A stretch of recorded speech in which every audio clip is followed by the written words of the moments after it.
First,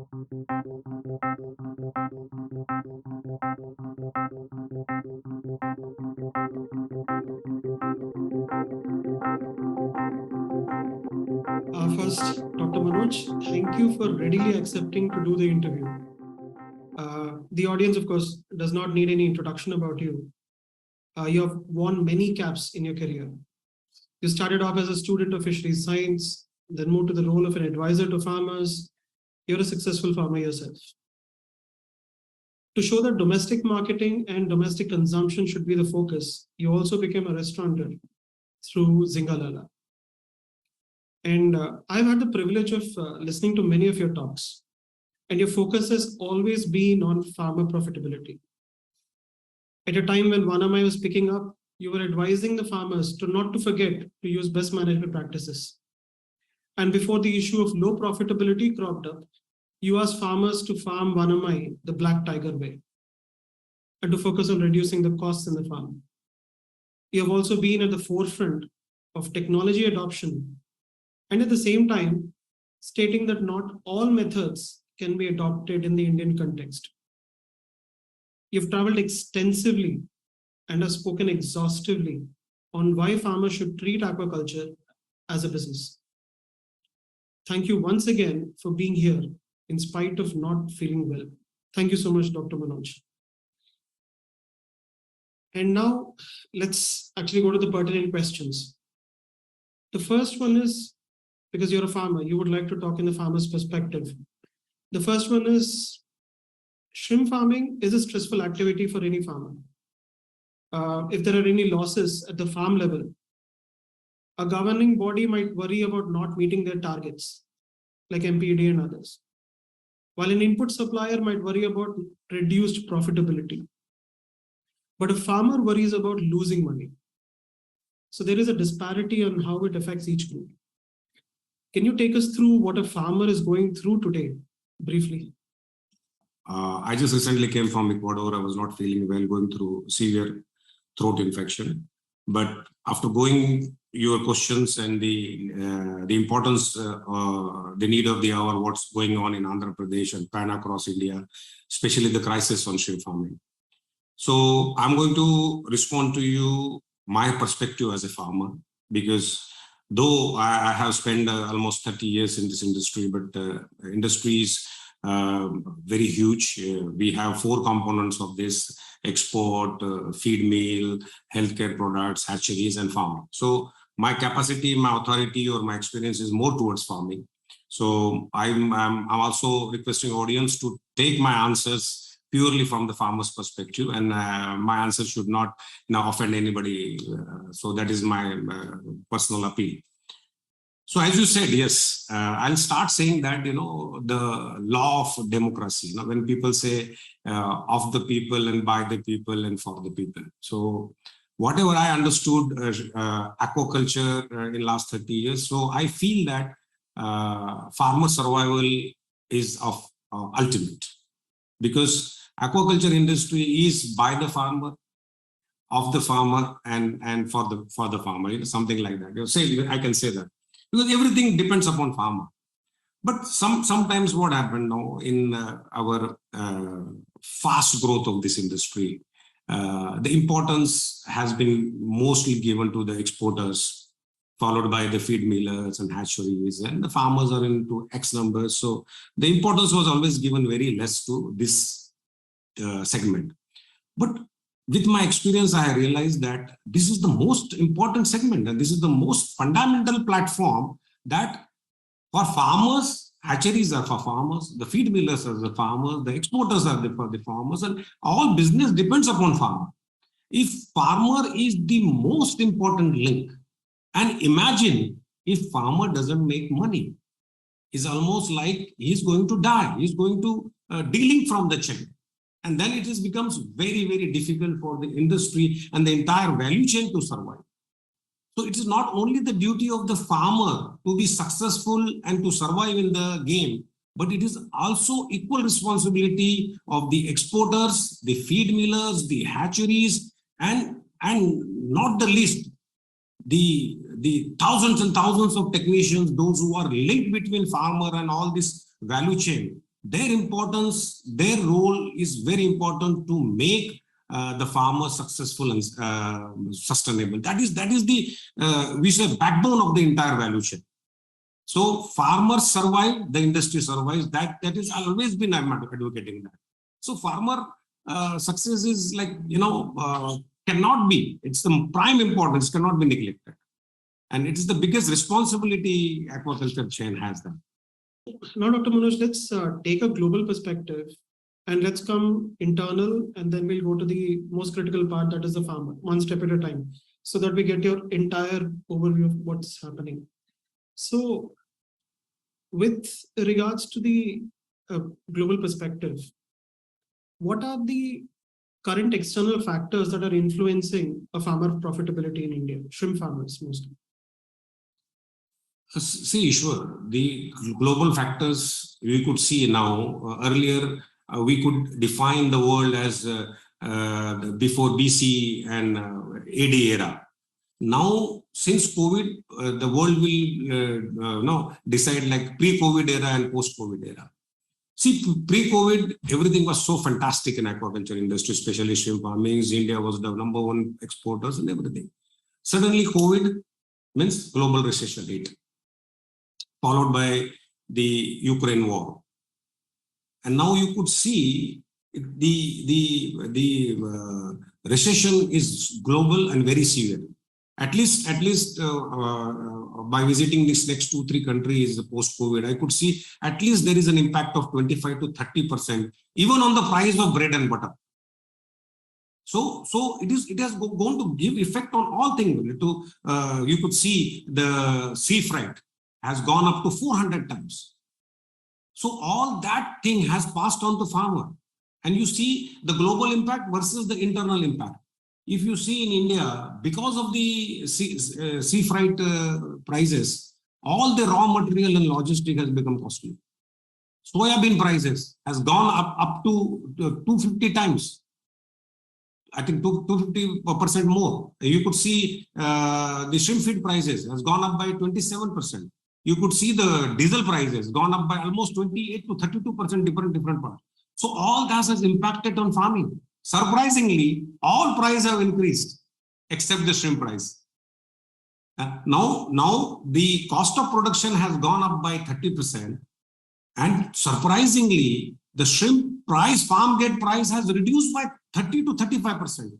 So it's a double impact on farmer. This is, I think, in last 32 years of my student and plus my practical, I think this is the worst phase I have ever seen. Worst phase I have seen. So I think this is unprecedented and nobody was prepared for that. And I think this is very difficult for shrimp farmers to overcome these shocks. Many will be eliminated out of the business. Many will be eliminated. This is a grave concern for India's booming economy of shrimp farming. Manoj, about the internal factors which affect shrimp farming, what would you say they are currently? As I said, internal factor, the biggest problem what we are facing right now is the diseases, old diseases, new emerging diseases. The farmer success rate has gone down below 60%. So once success rate has gone, means definitely the cost of production will increase. Because if I'm putting 1 lakh animals and finally I'm getting only 60,000 animals, so 40,000 animals are dying in due course after eating the feed and consuming all the inputs. So that definitely is going to add on the cost of production. Plus, as I said, 25 to 30% feed price increase. Fuel and energy cost has increased, and all above because of the global, because India is an out export dependent country. At least 90% of our shrimp is exported, and global recession has further hit by giving a reduction of 30 to 35% on the farm feed price. So not in the wildest dream anybody has thought that. Everybody has got this cold shivers in their spines, now what, clueless. Basically, farmers are clueless, the industry is clueless what to do now. It seems like it's a double whammy, both sides they're being hit. Yes, absolutely. Now, while we'll come to the farmers again, I just again want to go with the global perspective, because you're a person who's toured many countries, the shrimp farming countries, you have made presentations outside. So do you think there are some advantages that these countries have that India doesn't? Sure. Let's not talk about there are 30, 35 odd nations, those who are producing shrimp, but the top can be at least 10, 12 countries. But the 50%, 40 to 50% of the global production is now coming from only two countries, that is India and Ecuador. Both are closely tied up close to 1 million. But you have to see one thing, Ishwar, going to little 20, 30 years back, not 20, 30 years, let's say Vanami introduction in India. If you see 2009, 10, Vanami introduced in the country, that time India was hardly producing close to 100,000 tons. And world shrimp basket was only 1.5 million tons. And that time also the world population was close to 6 billion. Now it is 7.5 billion. But the exponential growth you see now within 10 years, India, Ecuador, Vietnam, other Latin American, Central American nations, all together are producing 4.5 million tons. 3 times the bucket. And who's going to absorb? It is very surprising for me that entire world together is producing 4.5 million tons and 80% consumed only in US and China. So it's as good as the entire world is producing shrimp from only these two countries. So imagine the demand and supply scenario. So still how the decades have passed, but still there is only a single law still prevails, is demand and supply. That's the only commerce law. When you produce more than the demand, you are going to definitely get a hit. Coming back to your questions, let's compare only not the world, let's compare Ecuador and India. Because we have so many similarities and dissimilarities. Of similarities that India is also having close to 2 lakh hectare, Ecuador is also having close to 2 lakh hectare.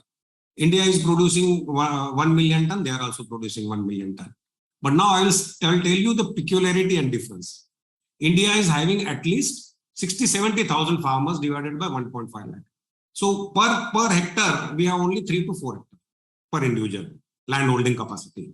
Now you go to Ecuador, 250,000 hectares divided by only 4 to 5,000 farmers.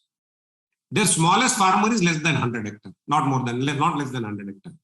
So 1,000 hectares to 10,000 hectares, that kind of a vertical integration they have. What I have seen, we have one of the best shrimp in the pond till we harvest. And then we spoil the entire game.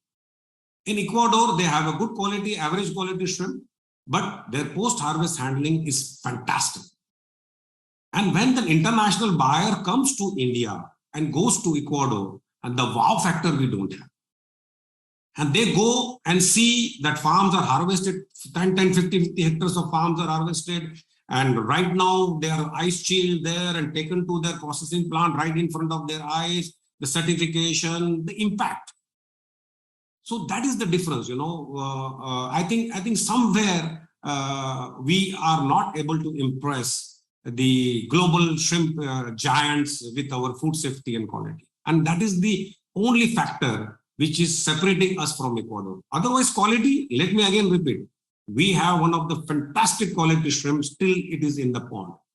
But the moment we harvest and take it to the processing plant, I think, unfortunately, we are not working on that. And I think as a farmer, I don't want to say, but I will start saying that it's our responsibility to harvest into the best method and impress our own processor that we are giving him the best quality shrimp in the world. If we do that, I think nobody can match India. But again, I'm saying it is the responsibility of the farmer. Don't pass on the blame to processor or the agent and anything. It is your material. It is your blood and sweat you have put for 4 months, and don't mess it up in the next 4 hours of harvesting. Do it the best, and then give the quality and demand the quality price.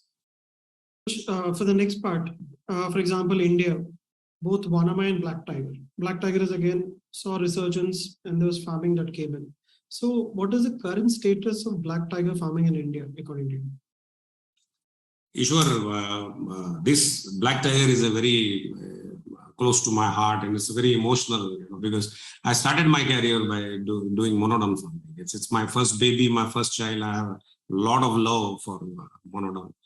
And also scientifically also I have seen, you see the graph wherever Venami was introduced, that country has done it phenomenally well for few years and then collapsed. Whether you take the rise and fall of Thailand, you take Vietnam, you take Malaysia, Taiwan, any countries, even China, rise and fall, everybody.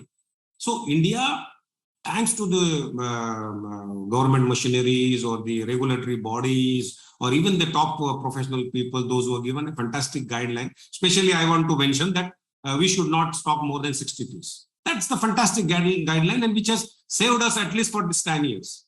But you could see 2017 onwards, even especially in Gujarat, because I'm working in Gujarat. So I relate Gujarat and Tamil Nadu because they have the same temperature zone. But Vanami was never ever suitable for high temperature rearing. Because our ponds were new, our stocking density were less, and carrying capacity were positive. From 2012 to 17, it has really worked wonderful. Even farmers got success up to 80%, 85%, and right and left we have developed Vanami. But in Gujarat, I have noticed since 2016-17 onwards, we could see the survivals were coming down, the vibrio loads were increasing, and you name any reason, the carrying capacity were compromised, and from 50-60,000 ton production, now Gujarat is hardly producing 18,000. So looking into that, everybody was very pro, thought that monodon can come and become a big savior. But here I would like to say one point that we miscalculated. We were not prepared. We were like half mindset. Why I'm saying that? Because if you see 7 months back, there was a big hue and cry to introduce monodon. Even I think our hatchery association, even the top technicians have reached even government, knocked their doors that even the ban should be lifted to import monodon from shrimp farming nations and everything. Our top feed millers already geared up for monodon production. Farmers geared up their farm. Mona came and my good friend Jignesh and everybody prepared a BMC, everything constructed. But just by producing 35-40,000 ton, we failed to sell. See, it's not reverting back to monodon. We should have also planned to revert back to monodon markets. I think the biggest golden opportunity, we have ruined it, we have wasted it. See, when feed millers planned for monodon feed sale up to 2 lakh ton, farms were geared up to produce 1 lakh ton. Why the hell nobody has thought even this has to be marketed after 6 months? Suddenly everybody is crying, there is no market for monodon. Then why the hell it has not been planned properly?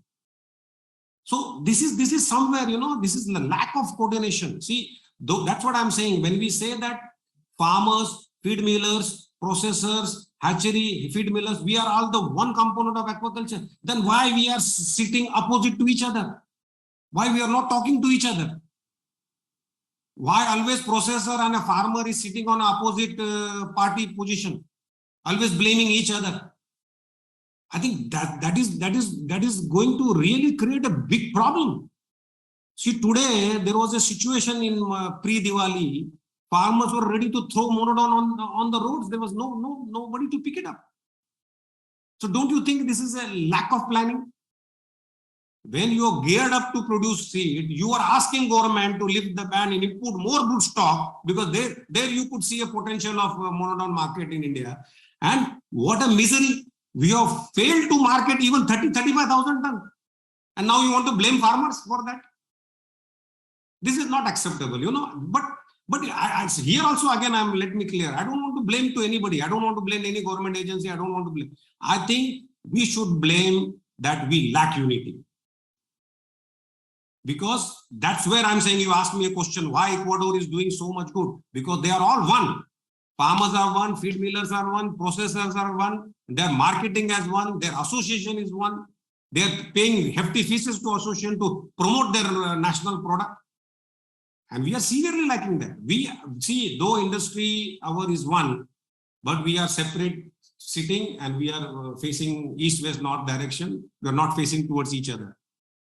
I think it's my appeal through this interview that all processors, all hatchery, all feed millers, even farmers should become one. Then only the country will look like one, and we will be able to do something justified to our good work.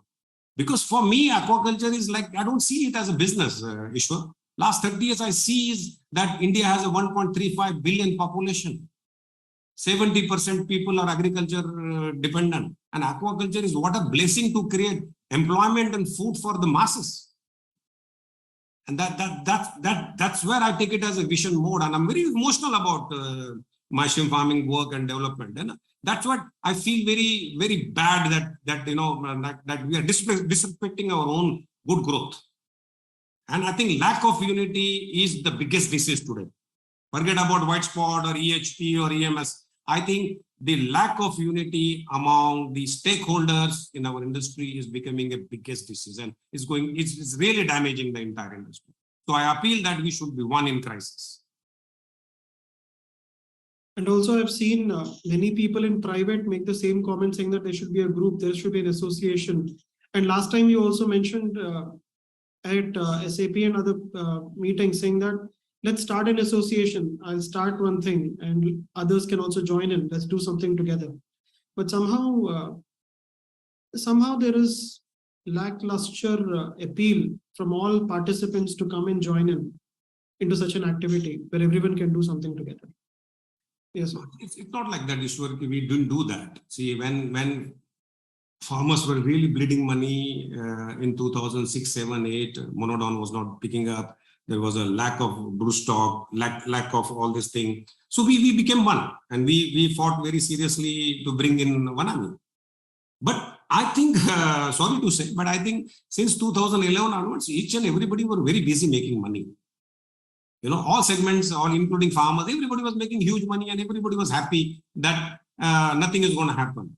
Now, again, there is a debacle. Again, when we in 1 lakh ton, we struggled, industry struggled, and we fought for unity, and we brought Vanami together.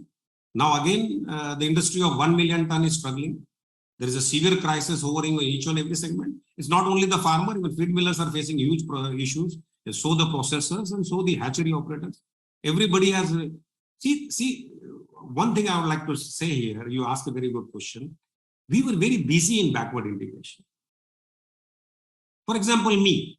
I'll take an example. Why I should quote anybody else? Me. I started with 4 ponds, made money, made 8 ponds, made money 16, made money 100, made money 200.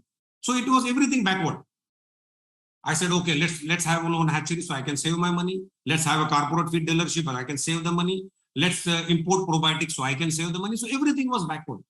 We never. I personally, as a Manoj Sharma farmer, never thought of if I produce 1,000 ton and something crisis come, where I'm going to sell it. Where I'm going to sell it. But you know that last 7 years, I'm a forerunner. I've always been advocating about domestic market. I've been trying to do that last 6, 7 years. I have worked very hard on that. Even I started restaurant, I've started a sell because I knew in at least a die-hard crisis, even my 500-600 ton, if you can even sell on the highway, Mumbai-Pune highway or Mumbai-Ahmedabad highway. So it's going to save me my skin. But this is what the farmers and the industry, we never thought about the forward linkage. We always thought that when we started making money, we thought of doing more only farming. See, farm production can be raised in 6 months. But can the market be raised in 6 months? Now today, by 4.5 million ton, if all country decides, for example, in Ecuador, there was a talk that Ecuador may, and the circling countries to Ecuador, may surpass 2.5 million. So only by producing 1, and they have given shivers to our spine in Asian industry. Imagine if Central American countries, they produce 2.5 million, what is going to happen to Asian shrimp farming? Because we are completely dependent upon, India is completely dependent upon foreign market. We have completely neglected our own strength. We have 1.3 billion population, 135 crore. Whole world looks at us as the biggest consumer market.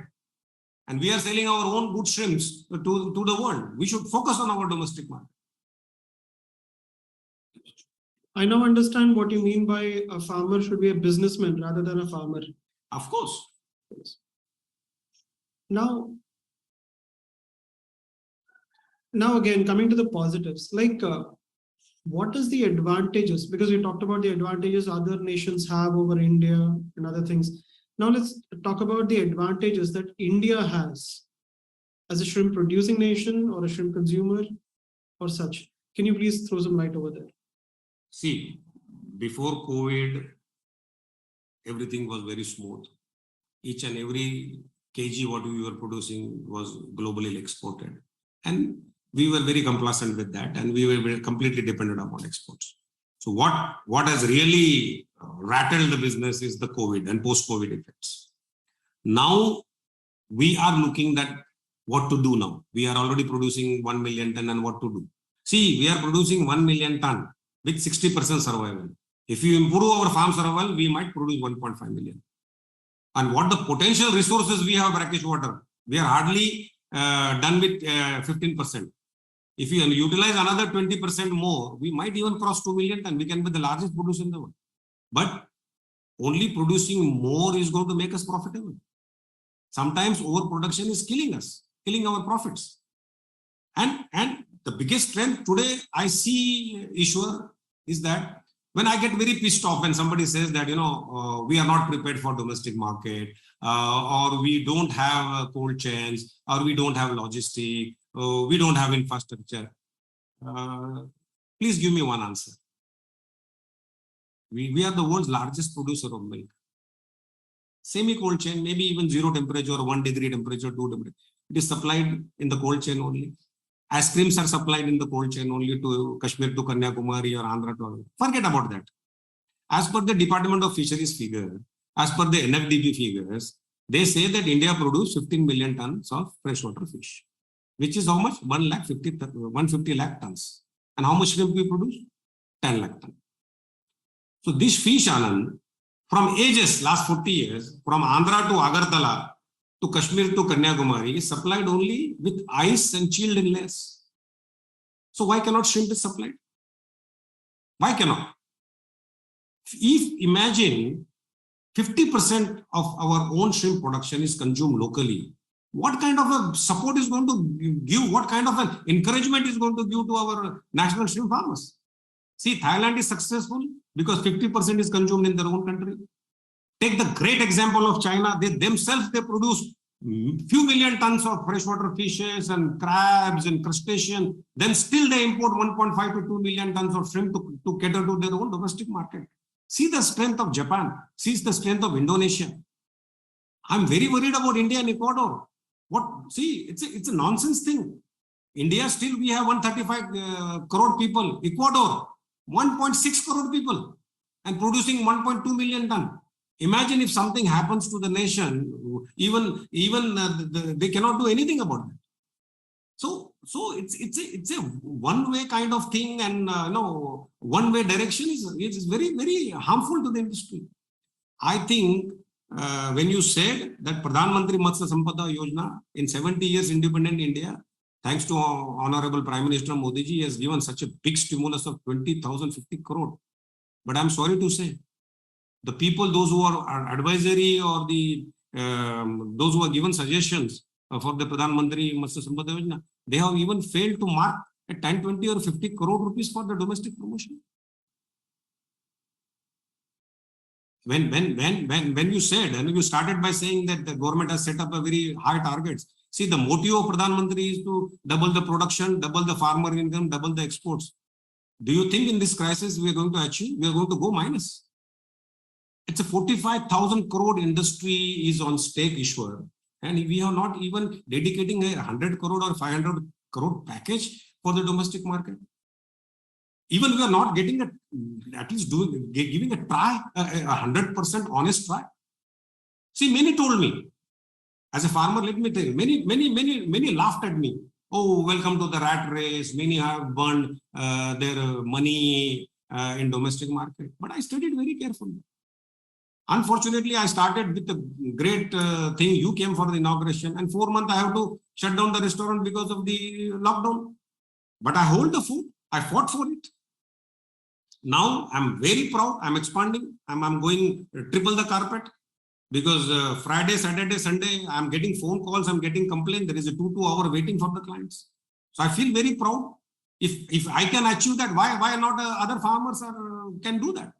For me, I don't see Manoj Sharma to be the largest domestic market player. No, my domestic market concept is to motivate my fellow farmers to take it up. If Manoj Sharma in Surat can be done, there are 755 districts in India, brother. You minus the coastal districts 64, 65. Still, there are 680, 690 districts where the success story of Surat can be repeated. See, I remember I came in Surat in 1994. That time people used to throw me out of their houses because Gujarat was very pro-vegetarian state. But today, you come down to Surat right away, and I will show you shops of Bashir Fisheries and Superfish. The local sale of Benami is more than 6-7 tons. 6-7 tons per day into 365 days, close to 2,000 tons. A market has been created in a vegetarian Surat. So imagine there are 755 districts. Why farmer like me, if I have a 10 pond, why I cannot dedicate 1 pond, small count, and every day, every Saturday, Sunday, I start selling it to the local market. See, farmer have increased their production. It's a farmer's issue of survival, and farmers should think about themselves. Why every time we expect so many things from government? Government should do this thing. Government has already done enough. It's your duty. See, 6-7 years when everybody was making more money, have you given anything to government? See, government's job is to give us policy and support, and they are doing it. But right now, just blaming on government is not going to solve any problem. So I openly urge my farmer brothers that they should take an example of my domestic market campaign and do it in each and every district, do it in each and every village, do it in each and every taluka. Dedicate your 1 pond for local sale, and you see. But the problem is that those who are explored in domestic market issuer, they started selling it 4 times, 5 times. Taking shrimp from 350 rupees a kilo and selling on MRP 1,500 rupees a kilo, that to 30% less. It is unacceptable to the market. See, when mutton in our country can be consumed at 650 to 750 rupees a kilo, I think 100 count, 80 count shrimp at 350 average price or 400 price can be easily consumed. So I think the biggest strength of India, I think we are over dependent upon export. Even MPDA, even government agencies, even this Pradhan Mantri Matsya Sampada Yojana. I will request to Honorable Rupala sir, Union Cabinet Minister, even NFDB, to allocate at least 100-200 crore rupees for the domestic campaign.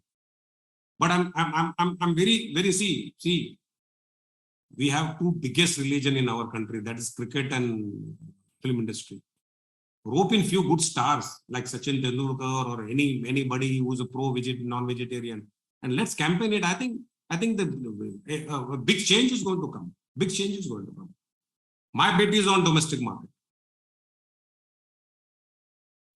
I think you've already mentioned some points as to where the government can intervene. But asking again, what do you think are the top 5 things that the government can do to give a boost to the farmers in India? See, there are 2 things. Already, right now, we are facing the issues of overproduction. Fish is already producing 15 million tons. Shrimp is already close to 1 million tons. So, government definitely, last time also I said to you that when we talk about resources, we have plenty of resources, but still the local entrepreneur or a small entrepreneur can touch to these resources because we don't have a unified policy of land allotment, whether it's a coastal belt, whether it's a brackish water land, it's a marine resources or freshwater resources. It is still on the paper that we have so much resources, but we don't have a proper policy to allot that resources. I said that much. And second recommendation, I will say that government, we should have a unified power tariff policy. It should not be state specific. Aquaculture should be brought into right now, not reduce, at least they should minus the surcharges to make us globally competent. And I don't see that the government should regulate the feed prices or the shrimp prices, because it is not in their hand, because we are doing it in international commodity. The best thing is that government should allocate a massive fund, because 45,000 crore rupees industry is into doldrums.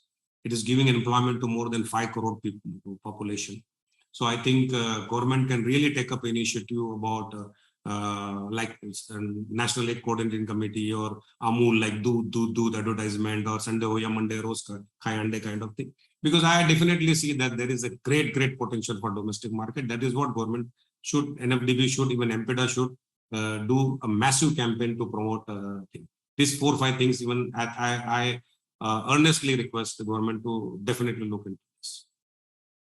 This is one question I must have asked earlier, but I just wanted to know, for the sake of the audience, the cycle of profitability and again losses is something we're far and in between in the very beginning, but now the cycle of profitability and losses have come very close. So how is the scenario now when compared to 3 or 4 years, or pre-COVID, as you said, pre-COVID and now? Ishwar, when I remember, to answer your question, let me take you a few years back. And I started shrimp farming in 1994. And 97 onwards, there was a massive white spot outbreak. And a lot of farmers have lost the money. Many have gone out of the business. But we lost the money because of the reason of the disease. And then we overcome it through biosecurity measures and adaptation in protocol. And then we again did very well. And 2019 to 2002-3, everybody made good money and industry got to a good level. Then again, there was a cycle of overproduction.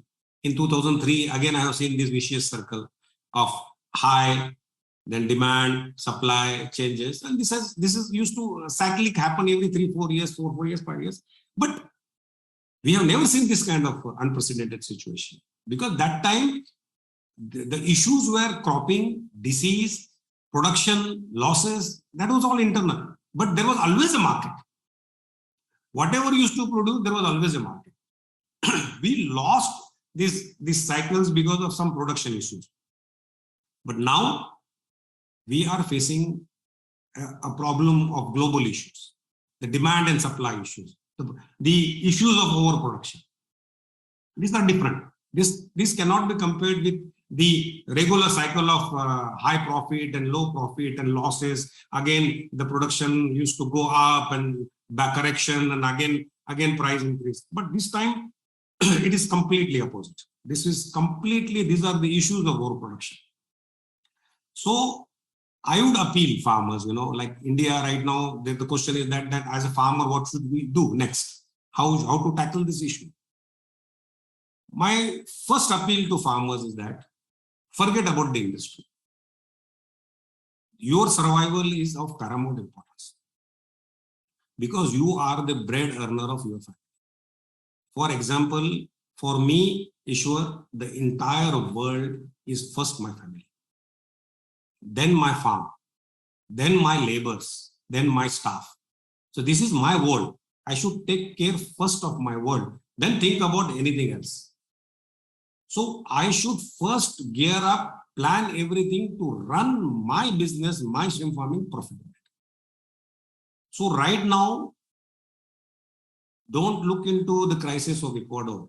Don't give unnecessary examples of Ecuador. Ecuador is a one country today, will rise and fall. What if tomorrow another country will rise? What if third world country will rise? Always we have to blame that somebody else is producing and you are failing because of that. See, work to your own strength. Right now, my appeal to farmers is that we are the victim of overproduction, oversupply, and market is not accepting this. So first correction should be how we can lower the production with profitability, how we can survive by reducing the production. My message to Andhra farmers, because they are doing it completely 3 crop, 4 crop in a year. Because whether I should say it or not, but whatever I have seen is because the industry drives the business. So the lease Andhra started with 25,000 per acre. Now even have gone up to 2.5. So those who are paying 2.5 lakh rupees per acre, they are, sorry to say, but they are in the mood of exploiting the land. They want to take 2 crop, 3 crop, 4 crop because they are giving 2.5 lakh rupees. They want to just take away everything that soil has. In that mode, they are just doing 2, 2, 3, 3, 4, 4, 5, 5 crop, trying to produce more. So can we give a break to that? Because see, crop holiday doesn't come to my mind because no farmers would like to see their pond abandoned. But farmers can reduce their cycles. Why Manoj Sharma has been so successful farmer, one of the most successful farmer globally? Because I farm only from March to May, June, mid-August. Then I have a complete break of 6 months. Giving a break to your pond is rejuvenating the pond. You are killing the entire disease cycle. See, Ecuador is also going to soon face the problem what Andhra Pradesh is going to face. Ecuador wants to take 5 crops. Even their soil is never dry. So it is definitely going to be an atom bomb very soon. But I appeal to Andhra farmers. I'm not saying that you give a crop holiday or take a 1 hour break, but at least give a specific area break. If you have 20 acres, at least do it in 10 acres. Give a break, then do it in a 10 acres. Reduce the production. Imagine now we are struggling to sell because we are produced close to 1 million ton. And out of that, 70% is coming from Andhra Pradesh. Gujarat has already gone into doldrums from 55,000 ton to 18,000 ton. Gujarat is so difficult. Vanami cannot be produced technically because of change in the climate and temperature, and monodon there is no market. So already Gujarat is following the pattern of at least 4-5 month break. But Andhra farmers, I urge them, if they cannot break, at least reduce the production, reduce the stocking density. So further you can at least have a positive carrying capacity. Your diseases can be controlled. Your farm level success can be increased. Why to produce more for someone else who is making more profit out of you and you are losing your money? So rather than be clever, be smart, adjust to your own pond carrying capacity and produce to that level where you make profit. And cater to the market demand. If market demand is 50-60 count, try to produce 50-60 count with profitability. And the biggest thing is that what I have learned in Ecuador, and also wants to say this point to my special Andhra farmers, that if you are buying seed, feed, medicine, healthcare product on MRP, you are surely going to go out of the business. I'm not saying this against to anybody. I'm saying on my own example. I produce my own seed, or I buy from very reputed companies at a good price because they give me a good offer because I have a huge quantity. Feed I'm buying as a corporate, so I'm saving at least 20% on feed. I have a healthcare product company or maybe a good tie-up, so I'm taking 30-40% discount on them. So looking into all cash and carry business, I'm already saving 25% extra profit for me. But if you see Odisha, West Bengal, and other 90% farmers are dependent upon credit scheme, which is actually killing them, which is actually killing their profit margin. When you have so much thin margin of only 30-40 rupees a kilo, you are giving away that to somebody else, somebody middleman, or somebody a dealer or distributor who has nothing to do with your sentiments. So, see, definitely I'm not against of anybody. I'm just telling you from my side, if Manoj Sharma can save 20-22% extra profit, see, anyway, it's your own money. Most of farmers are thinking, oh, crop niklega to denge. No. Now you are giving by mortgaging your houses, you're mortgaging your, giving your security checks. Whether you fail or you make money, you have to return his money. So better do it in cash and carry, you know. Anyway, you are losing all the cash and carry margins because you are taking on credit. And finally, if you lose crop also, you have to sell your house and give back the money. So change your mindset. This 30-40 rupees, see, for example, cost of production is 250 rupees in Andhra, or say 300 rupees in Gujarat. 20% margin issuer is 60 rupees a kilo profit. And you yourself not earning and giving it to somebody else. So this correction, this daring has to be brought by the farmers. So I think if India overall, if Andhra can produce only 3.5 lakh and other can produce close to another 2 lakh, if there is a reduction of 30-40% production for a few years, I think we can easily sell out this trouble. We can easily sell out the trouble. Overproduction will not help anybody, will not even help feed millers. will not help any exporters. Demand and supply rules, this law rules the world. Next 3-4 years, see, even lions and big tiger, they take few steps back before the if they fail. Even they fail 12 attempt, 13 attempt, then they get one hunt. So farmers going few steps back, don't take it as a self-esteem or a pride issue. Good, you take few steps back, correct yourself, and I think we are the one who is going to safeguard this aquaculture industry. We are the paramount player. We are the fundamental plate of the entire system, and I think we should be proud of self and save ourselves so we can save our family. When I talk to people in different meetings on the sidelines, and if it is coming towards the August period or such, they are always key. Do you think we are going to make any money next year, or are we going to lose? Those are the most important things that come up. Every year it happens. So near November, December, people are like, do you think we're going to make money or we're going to lose? So I wish shrimp farming was a sustainable activity where the farmers are just seeing that, okay, next year, how can we improve our profit margins better? What else can we do? Rather than discussing whether they're going to lose money or break even this year. And the points that you mentioned are very pertinent. For example, actually, that was one question I wanted to ask. What do you think is the export potential, sustainable export potential for India? But I think you've already answered that. And by reducing the amount of focus actually on the export market and looking internal in the domestic market, I think there's a huge potential. As you said, everyone is looking to sell to India, whereas India is trying to, in shrimp farming, is trying to export it to other places and be affected by all the market imbalances. Now, with taking this ahead in terms of one other aspect I wanted to ask, in terms of managing quality in inputs at every stage, how do you think it has been going in the past many years? See, I told you, Ishwar, and I'll take pride to say that we are producing one of the best from here. You believe? See, sometimes, when I read some quote and notes, or maybe some tweet on some article on LinkedIn that India's rejection and this containers on hold and that has sacked.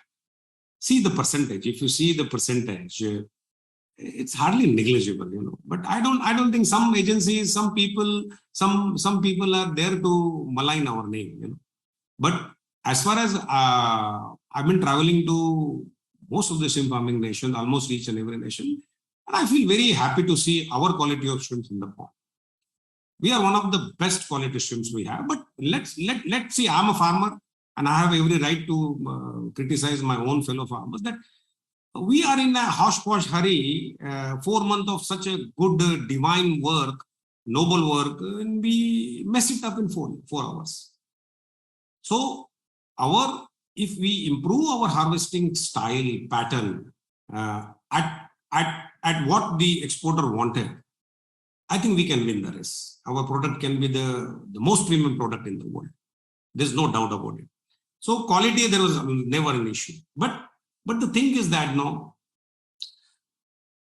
there should be a mass awareness from the Department of Fisheries, the state fisheries, the fisheries department. Even you can play a major role. Because I could see your snapshots or fishing games videos, even people like you, those who are unsung heroes of this industry. I've seen your father when I was a student. So you have done a very important role. Why don't you also create some awareness video? Even I'm very happy to see Amarniri Ravi Kumar. He makes so many videos. Even people follow me on so much. Let's make some good videos. We can ask the government to fund it. Say post-harvest handling, harvesting procedures, how, that way some awareness or some good management practice, good aquaculture practices videos. I think if we improve on our post-harvest handling, I think we can really win the race. When you talk about export potential and how much can be, production which can be very manageable to export. See, already we are producing 1 million, and everything plan is for exports. Have you ever heard in last 15-20 years of your journalism that any industry, any feed miller or any farmer has designed or planned his crop for the domestic market. We always produce for the intention of exports. And then when there is a white spot, a disease or a crash harvest, and then suddenly we scratch head and look for a domestic market. There also farmers are not making money. There also opportunity agents are making money. So let's dedicate some time, some portion of your farming to purely cater to the domestic market. And then you see there will be a change. See, suddenly I have seen many people last 7 years my practice. Generally, Gujarat, we have a severe winter. So everybody goes off. Last crop is 15 October, then nobody is doing. So even areas are dry, good. I started doing it. Menami is very good with management practices. Summer feeding is different. I tried some few ponds. Now today it has become a habit. Now, first week of December, most of the Goan local buyers or the Mumbai Colaba market, they call me, hey doctor, do you have 80 count? Do you have 70 count? We'll give 350. Imagine seed price when you are getting a 35 paisa, feed you are getting a 25% off cash margin, medicine you are getting 50% margin, your cost of production will be hardly 220, 230, and you are getting a 350, 360 price, sometimes 400 rupees for 70 count. Imagine 150 rupees a profit. And if I'm making it 200, 300 ton, imagine 2-3 crore rupees I'm making money. So why such examples cannot be done by other farmers? We only plan for export market and crash harvest, then we look for a domestic market. And then we end up saying there is no potential domestic market. We are not giving an honest effort to that segment. If you give, see, now I am giving an honest effort. Now today you ask me in December, I have 100, 200 ton. I can supply you in domestic. So if farmer will gear up, balancing at least that 10-20%, believe me, sure, if India can develop, not slowly, I'm not saying it will be overnight, we will be consuming 3-4 lakh ton. Maybe already, unsungly, we are already reached to 15%. There is almost 1.5 lakh rupees ton is already consumed in country. We need to raise it. Raise it by 1 lakh ton or 50,000 ton every year. Another few years, 3-4 years, if we can manage to reach 5 lakh ton, 50% of our national production, believe me, our farmers will be the most happiest farmer in the world. And the industry, farmer happy means automatically feed miller will be happy or hatchery fellow will be happy. See, we have 600 hatcheries. Imagine the capacity. Only top few are earning the name and business. I think 80% of hatchery are already losing money.